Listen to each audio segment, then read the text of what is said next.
Not good, eh? Another day in paradise. Yeah, He you wanted know. he wanted like It's 100. definitely not good. Definitely not good.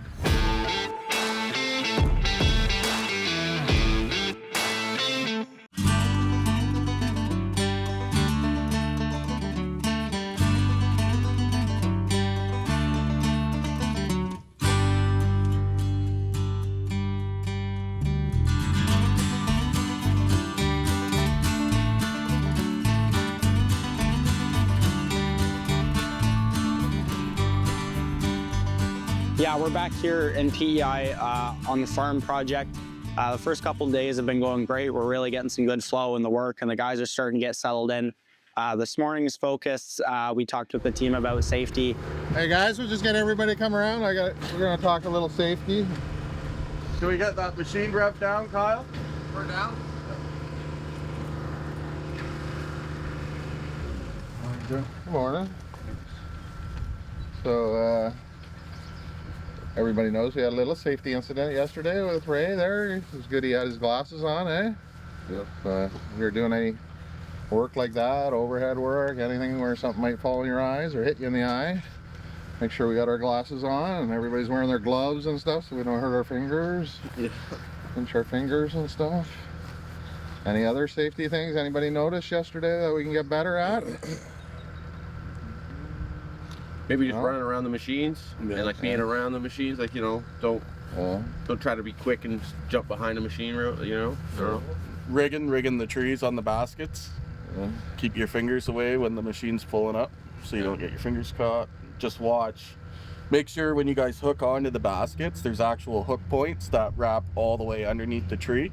They're the ears that come up. We just gotta make sure we hook onto those.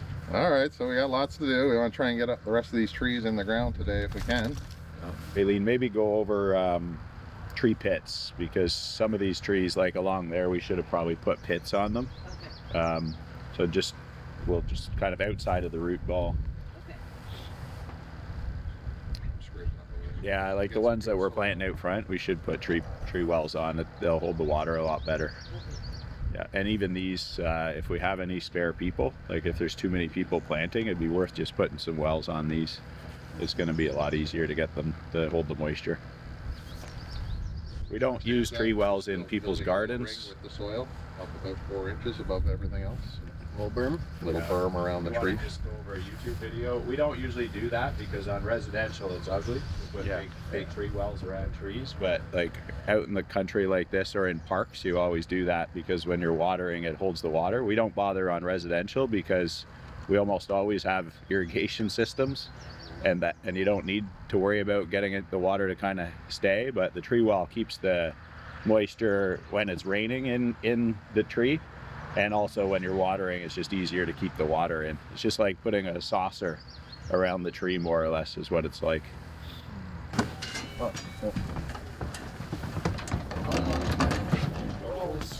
Nice field this to make it a tree mat. Start with those back trees, and then you can go to the ones up front. This one, yeah. The trees around the curve. Now, hey.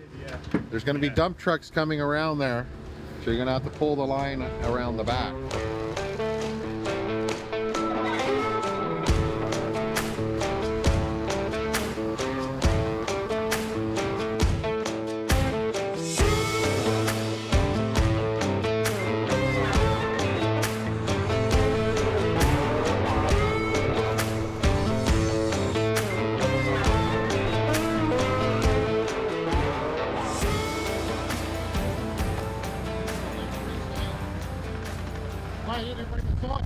Yeah.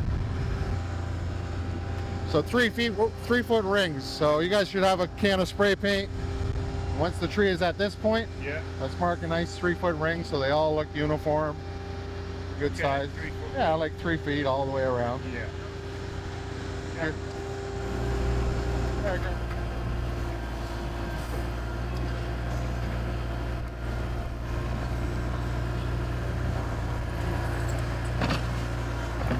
Go do that now. I'll straighten the tree. What's your foot, Kyle?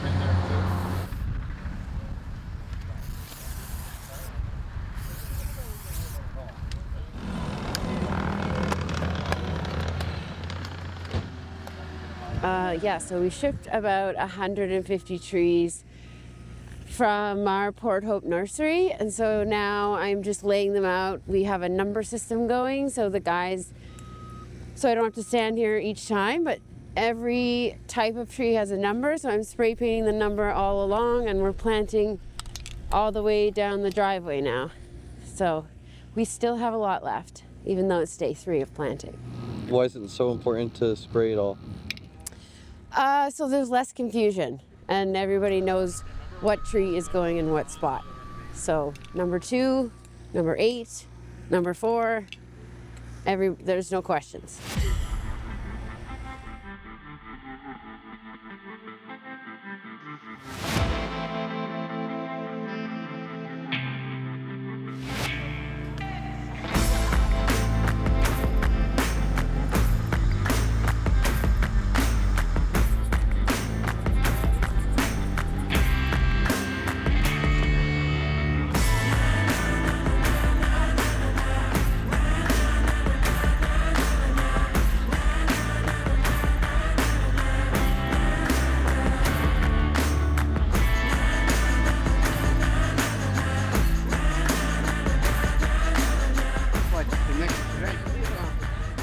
Like this around the tree? Oh, yeah. Just so the water holds. Yeah. I thought you were putting some material in there, like a bit of plastic or something to hold the water. No, it's basically just, they call it a tree well, so Yeah. you build the soil around, so when you water it, it stays in there. Yeah. Yeah, not runs off. Yeah. Okay, Good idea. great idea. Yeah. Simple as well, really. I know. Yeah.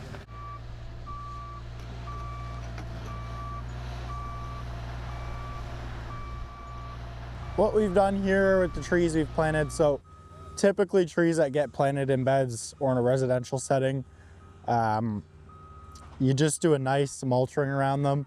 That's piled up kind of in the fashion we have here, just to make it look nice. But for practical use with field planting like this, especially in a sandy environment like in PEI, the soil doesn't retain very much moisture over time. It loses it very quickly.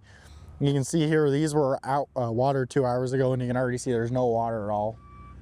So what we do is we build up the soil in a ring around the base of the tree.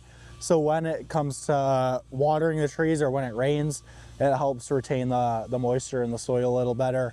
The one thing we have to be super careful with the next week we're here and this week is after we planted all these trees, they need to be watered like religiously every couple hours, because if they're not, it'll just kill every single tree in the transplant process. So we're being very careful and diligent with the watering, and yeah, so as long as we're being careful with the watering, they'll survive. But this is a very important step for field planting trees to ensure that the moisture is retained. So as of this morning, we ran out of the evergreens, so no more spruce.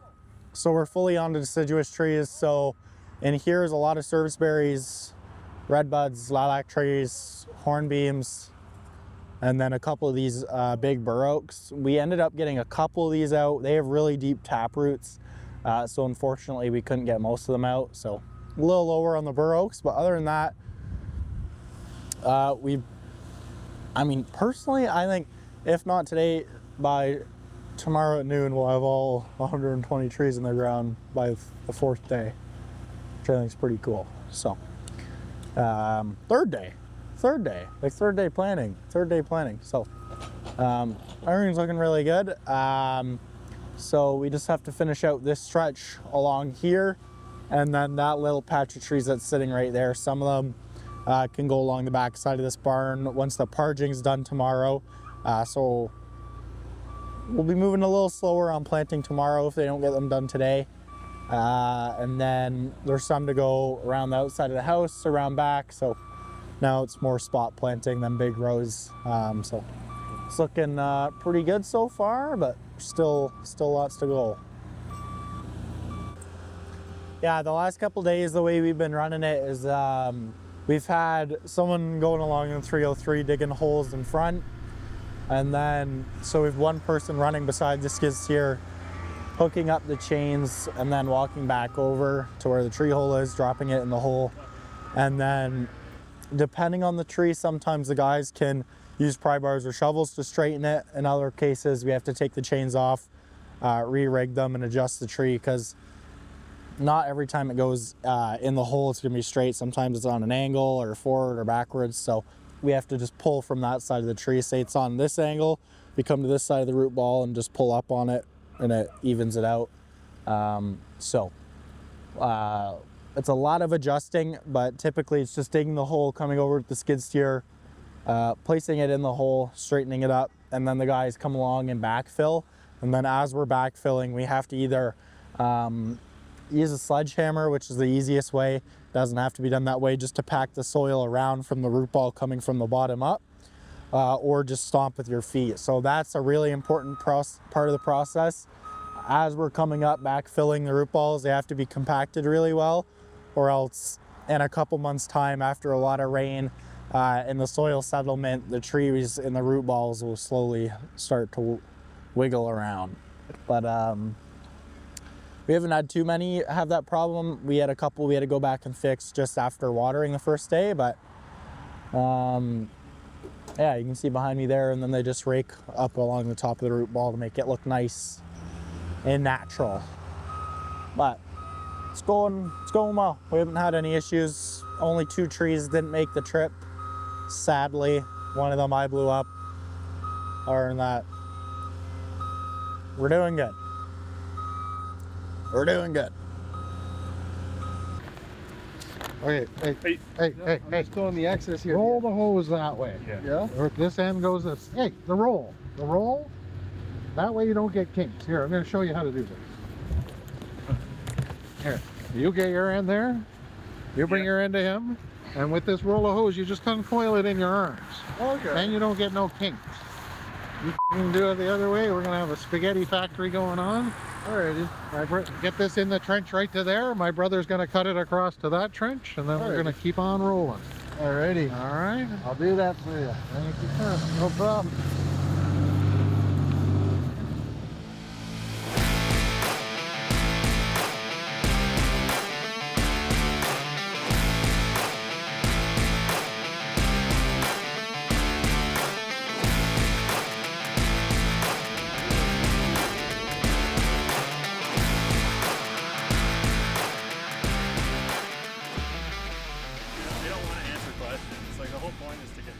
So right now we're digging, well, filling in irrigation. So Mark went around with the trencher and pretty well trenched a bunch of lines in around this garden. We have one along the front garden and one down the back garden. Going pretty well anywhere we got a garden. And their purpose pretty well is just like automatic garden watering. So it'll just constantly sprinkle, or, you know, however they get it set up, just to keep all the trees watered, all the vegetation growing in nicely. And right now we just put in the irrigation line. We got our hoses sticking up for the attachments, and now we're just backfilling it in, trying to get it so no one breaks an ankle and it looks normal. Yeah, that's pretty well it. Not much to it, just to keep the gardens alive and looking good.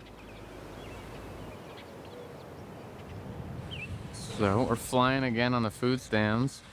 We've got almost all of them totally framed in on the inside. We've got all our back walls done, and now too we're starting the fronts and the insides of all the framing. We just finished this one, just kind of a bit of an angled look contrast with the herringbone. On the far side we got a cool one going. It's gonna be like a barrel look, just all verticals with a bunch of black strapping around it. Be a fun effect. I think they'll like that. Insides, same thing, just totally vertical. I think we'll do verticals and horizontals, just mix them up throughout them. We've got a bunch of sheet metal roofing that we picked up earlier. We'll do half of them, half the front than that, and clad it, picture frame with barn board again. And I think it's looking pretty good. Ton of progress on these things in a few days. We prefabbed the bulk of it in-house back in Whitby.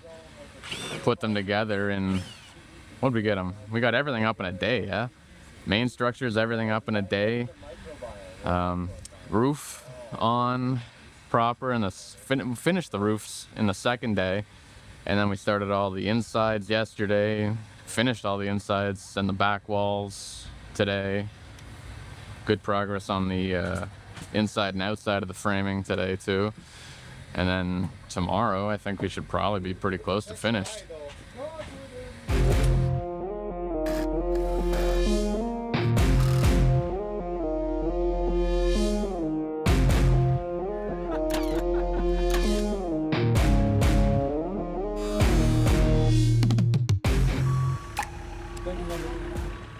The guys had some free creative range here with the food structures for the events. So we had a couple different arranges. So one of them's for beer, one of them's for wine, one of them's for cocktails, and then the rest of them are all for food, different types of food. So you can see the wine one here. The Carpenters had free range. What the idea is, all they had to do was use the pre-cut beams and then use the barn boards for the backing. And then from there they went and did their own creativeness. So on the first wine one here, they made it look like the fancy wine barrels that they make it in. So I think this looks really neat. This is a super unique idea. Yeah, as we were getting started on the food shacks, the Carpenters followed the structural drawings. And then after that, when they started doing the backboards and then the designs around the actual bars themselves, we gave them some creative freedom with that. So they went ahead and using the barn board and the steel roof that was actually all from the barn on the property, they went and took it themselves and did some neat patterns and came up with some cool ideas. One that really stood out to me was this kind of herringbone pattern, which is traditionally used for masonry, which ended up looking really cool on one of them. Spencer came up with that, so that was really neat. But definitely good to give the guys opportunity to have fun with the work when we can. Turn it off. I did that. I cleaned all that out. Blew it all out. Blew all the rods out. Checked And the it was. oil. So your dad? It's pissing out of there too, eh? It was. Yeah. pissing out So of there, that's and how the much cap. pressure it's getting. This cap was getting. It was literally spewing out of the cap. Yeah, so this morning was fun. Unfortunately, when we got to site, we started up the machines. Within the first hour, Kyle came to me and told me that we had a cooling issue with the 265, that's ours. So unfortunately, we'll have to take that to the dealer to get that repaired. And then the little wheeled skid steer that we rented out here to help us out, unfortunately, also had a flat tire when we came in. So that will limit us for the first couple hours here until we can get one of them fixed. So When I first opened it, your old man bought 10 of these, and I'm gonna say 9 of them all had the same issue. It was the head gasket. They're all under warranty. We only have So there's a Bobcat place I saw. yeah, but On my way to don't think if Charlotte. we let this cool down, it won't. It'll keep doing it, bro. We'll keep how it'll. I just mean like. If it did it once, it's gonna keep doing it. I know. Second or third time it's done it. Second time. So the first time he brought it over to me, we cleaned this out, blew out all the rods, checked all the fluid. And an hour later. Yeah. I can feel it. Fucking- Seems a little hard. So what happens is the head gasket gets a hole in it, or whatever, right? Air gets by from the pistons going up down, which pressurizes the coolant. Makes her hot. Well, yeah, it just forces all the coolant, creating air bubbles, so the engine isn't getting cool. So it's like an air compressor at that point. So what it does here is it makes all these hoses rock, like pressure. Hard. Feel that. Yeah. Feel how hard Supposed to that be able is. to squeeze it. Jesus. Like squeeze that as hard as you can. You can't, right? That's like air compressor. Yeah. So that's why it's seeping out of here. Not good, eh? Another day in paradise. Yeah, yeah. He wanted like 100. It's definitely not good. Definitely not good.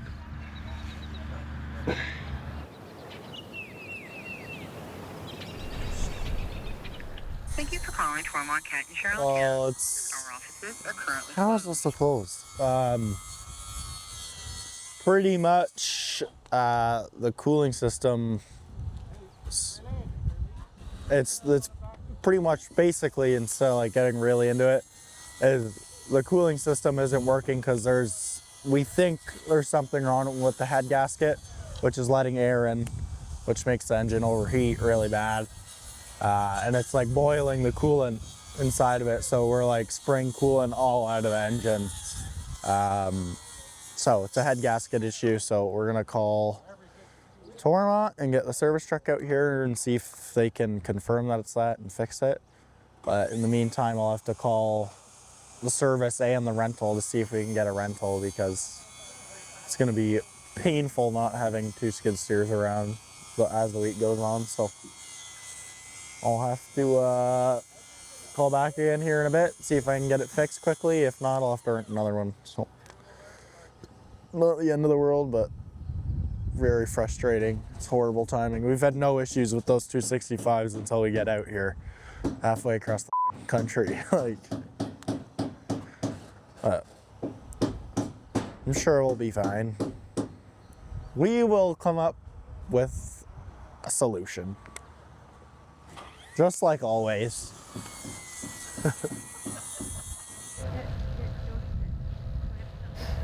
Okay, so then it says off.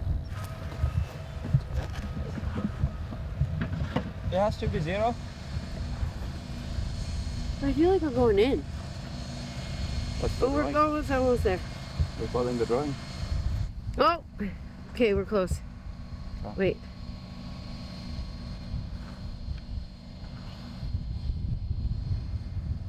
It takes a little bit to read. Yeah. It's because of the wind as well. That's pretty good. Wait. No. How much is it?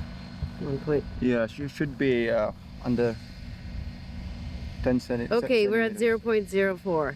Okay, that's good. Move this concrete pad down. Yeah. We can so We can make. well, so let's just say he wants to move it down 35 feet. So we're laying out, there's going to be a concrete pad that's about 200 feet by 50 feet. So we're using the SciTech GPS system, which is, yesterday was very frustrating, but today it's doing much better, thanks to Simon's patience. And then he teaches me, because I don't have any.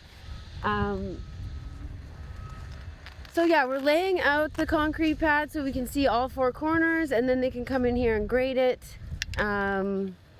So it's working out really well. So we take the design and we put it into the machine, and then it can tell us exactly where we are on the design in real life. So it's much faster than using measuring tapes and figuring out how far everything is from the building. It's just basically using the satellite to tell us perfect spot. That's all to it. Yeah, today Raylene and Simon are walking around with the main rover from the SciTech equipment. The SciTech equipment is our site layout tool, our grade control tool, and it also helps us figure out the grades for everything. So this is their first time using it on an actual site, so it'll be interesting for them to learn. For this project, we're really going to try and use the SciTech technology as much as we can. With that rover, it's super easy. So what all Raylene has to do in the office is make the grade plans using a software, and says pretty much, I want this water or this grade sloping down towards this direction. And then that'll show up on the little tablet as they walk around, and we can just mark stakes and then mark our finished grade. So it makes it a lot quicker than having to walk around and do the math. So instead of doing it in the field and wasting the whole crew's time, she does it in the office beforehand. So it's way more efficient when it comes to field work. So we're really trying to utilize that for this project to make this through a lot quicker. Attach it to the stick. You're coming down. You're coming down. You're coming down another ½ inch. 4 inches below that board, and that will be our barn. Then we can see how much slope we have from here to there, and we'll do the math. Double checking all our grades are going the right way here. We don't have to change any of our excavation, don't go any higher or any lower anywhere, so we're just finishing out our grading.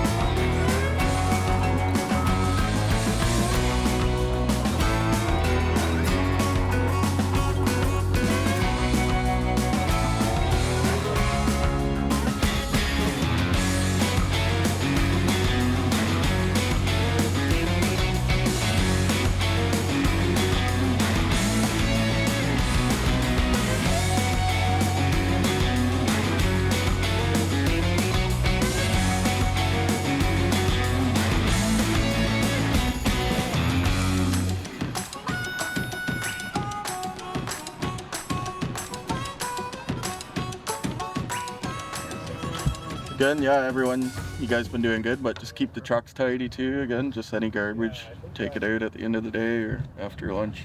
Yeah. Like everyone's been doing good that way. We'll do a clean tonight. Yeah, no, trucks have been looking good. Yeah, just try and keep them tidy, that's it. Yep. Yep. Keep it together. Any garbage, Tight. keep her tight, keep her nice. Yeah. I think that's it. I think it's it. Sorry, bro. If anyone thinks anything overnight, write it down or text one of us. Shoot a text. That's it. You want to hear all our 4 a.m.? Yeah. Yes.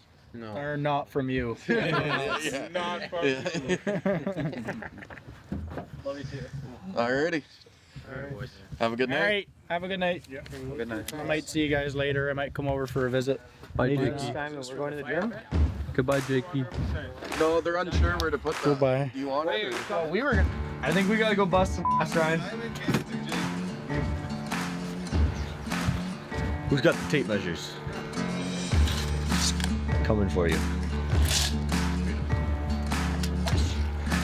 Just like that.